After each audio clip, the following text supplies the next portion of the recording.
prices growing at their fastest rate in decades. I feel the inflation pain every day. Americans shelling out hundreds more than a year ago. Every day, everything is going up and up. Tonight, we're going in-depth on the rising inflation, how it's impacting groups working to keep Coloradans fed. This has been the perfect storm. Suncor wants to release more pollutants into the air, but the plant not sitting kindly with those who live near the refinery. Acts of environmental racism are still racist, no matter how many permits are acquired for them. Plus, NHL free agency off to a busy start. Who's staying and who's leaving the Stanley Cup champions? And we begin tonight with inflation surging to a new 40-year high. The consumer price index in June soared to 9.1% over the past year. That is the biggest increase since November of 1981. And tonight we are taking you 360 in depth on the rising cost of living. So I want you to take a look at this statistic from Moody Analytics. The average household last month spent nearly $500 more the exact same items they purchased in June of 2021. And leading the charge, higher gas prices up 60% compared to last June. While gas prices have gone down since the start of July, some Americans say they are still spending double to keep their cars fueled. I usually spend about $100 a month in gas, and now I'm spending like $240, $250. Americans are also paying more for housing, up more than 5% from last year. And hurting the most those living on lower or fixed incomes, like Nancy Sanderson of Florida. She has only weeks to find a new home after her mobile home community was sold. The 73-year-old tells ABC News she doesn't know if she has enough money for rent. I have to have faith that something will come up when I have to get out. And Americans certainly are feeling inflation at the grocery store. Food prices up more than 10% compared to last year. And it's not only families, it's groups working to make sure no Coloradan goes hungry. Denver 7's Rob Harris talked with local food banks who say they are seeing more people needing help. Rob? Yeah, and food banks in the Denver area tell me they're feeling the squeeze of inflation, and they're feeling it kind of twice over, both in the food and donations coming in, and then also in the increase in families coming to them for help. Thank you. Have a great day. We've seen a lot more people come through here. The Food Bank of the Rockies calls them mobile pantries, drive-up sites for families in need to come through and get groceries. And they can give us a glimpse into the pain families are feeling. We had probably 50 extra cars of new people. And you got to remember that when I say 50 cars, half of them have double families in them, so it's really like 100. Food Bank of the Rockies says it's seen an increase in first-time families to its mobile pantries in particular. Many have steady income, but it's not going as far with higher prices at the grocery store and the gas station. We're hearing again and again that people are in line to receive food, often for the first time in their lives, because they're having to make a choice between putting food on the table and paying their rent. At a time when Food Bank of the Rockies is seeing higher need from families, costs to operate are higher too. CEO Aaron Puller says it's the perfect storm. So we're seeing increased need. Anecdotally, sometimes we're serving 50% more people. And then we're also being hit by an actual reduction in donated food coming to us from manufacturers and retailers and from the USDA. So we're buying more food than ever. And of course, just like you and I as consumers are paying more for food at the grocery store, Food Bank of the Rockies is paying more. It's the same squeeze on both families and providers. But for the volunteers on the front lines, the main goal is to make sure first-time families get what they need and feel no sense of shame. We tell them thank you for coming through because that's the last thing. We don't want them to feel ashamed of coming through. We've all needed help at some point in our life, every one of us. Food Bank of the Rockies tells us its spending on food has tripled pre-pandemic levels thanks to both higher costs and higher need in the community. And that's why donations are more appreciated than ever. So if you're in a position to help, we've got a link on thedenverchannel.com. For Denver 7, I'm Rob Harris. All right, Rob, thanks. And diving deeper tonight, we have found a wonderful resource for you right now. Now, even though school's out, there are free school meals available statewide all summer long. The Summer Food Service Program provides free breakfast, lunch, snack, and supper to anyone 18 and younger. There's no application to fill out. Nobody will be turned away. To find a location and hours of food service, go to kidsfoodfinder.org. And we have some simple reminders of things you can do to save some money during this time of high inflation.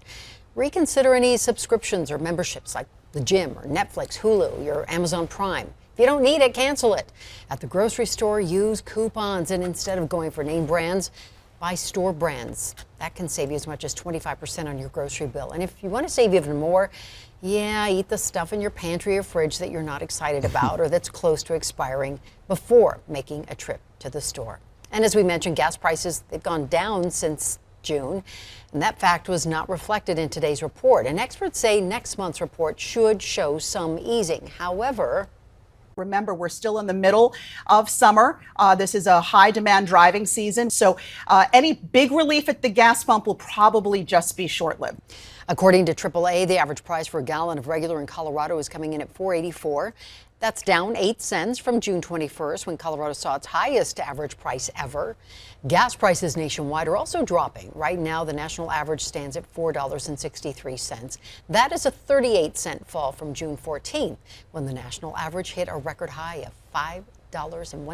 And signs tonight, the metro housing market is cooling. According to a new report from the Denver Metro Association of Realtors, nearly 18% of households in the Denver Metro no longer earn the qualifying income compared to last year. And then because of that, sales dropped by more than 24% in June.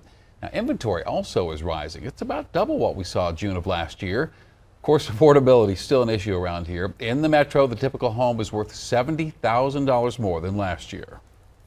A major development in a Denver 7 investigation. The San Luis Valley District Attorney will step down. This news coming one day after the Attorney General said an outside monitor would oversee Alonzo Payne and his office.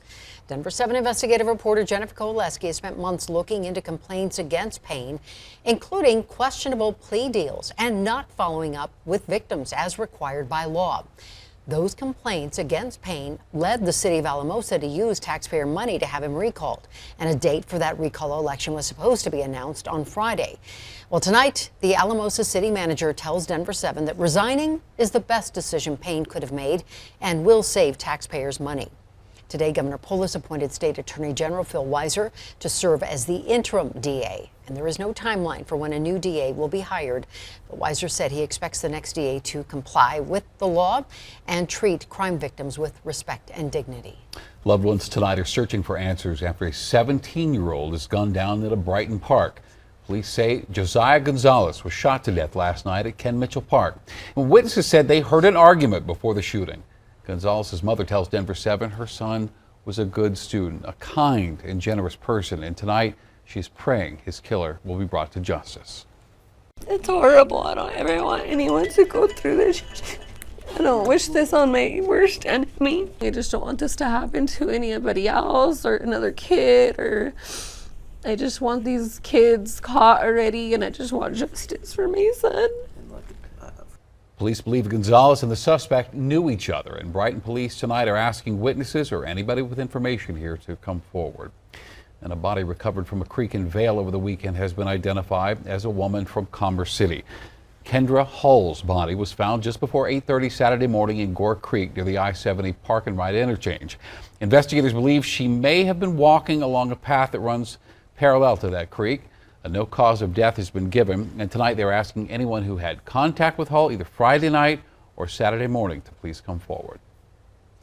From air pollution to releasing chemicals into waterways, Suncor Energy has long been a source of controversy in Commerce City.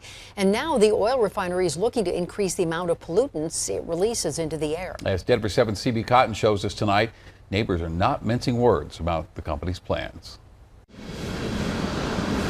High above Commerce City, the Suncor oil refinery has turned crude oil into gasoline and diesel fuel since the 1930s. But it's also turned out pollution. I really encourage the department to revise the draft air quality permit to reduce Suncor's annual emissions permits, not increase them. A public hearing was held Wednesday night in response to Suncor seeking a new air permit, allowing the refinery to increase the amount of toxic pollutants it can emit by 90 tons. Federal law requires operators like Suncor to file to renew an air operating permit every 5 years. Suncor purchased plants 1 and 3. During the public hearing, the state's Air Pollution Control Division attempted to ease concerns about emissions. Most volatile organic compound increases are not due to physical or operational changes, but instead are due to changes in emission estimates. But some environmentalists say any potential increase is too high of a cost. Suncor paid $9 million in a settlement back in 2020 for air pollution violations. And for years, many environmentalists have said Suncor's production disproportionately impacts low-income people of color. Acts of environmental racism are still racist, no matter how many permits are required for them. Others asking for Suncor's permits to be swiftly approved. Suncor is a big part of our domestic production and making Colorado an energy exporter and contributing to our nation's energy independence. I would encourage you to approve the permits in order to protect that energy security. State regulators say that if Suncor's permit complies with state and federal law, it will be issued, and Suncor will continue turning crude oil into gasoline and diesel fuel. A decision on the permit is expected by the fall. At that point, the division is required to issue the permit if the source meets all applicable requirements. CB Cotton, Denver 7. A step closer to a fourth vaccine to fight off COVID. What makes this shot different than the others and its connection to Colorado? 90s in triple digits this afternoon, but there's a cold front coming when it'll bring cooler weather and a touch of rain. Plus a chance to walk among the dinosaurs. This one, it looked like it sunk in about a foot at least. Where you can find this trip back to prehistoric times right here in Colorado.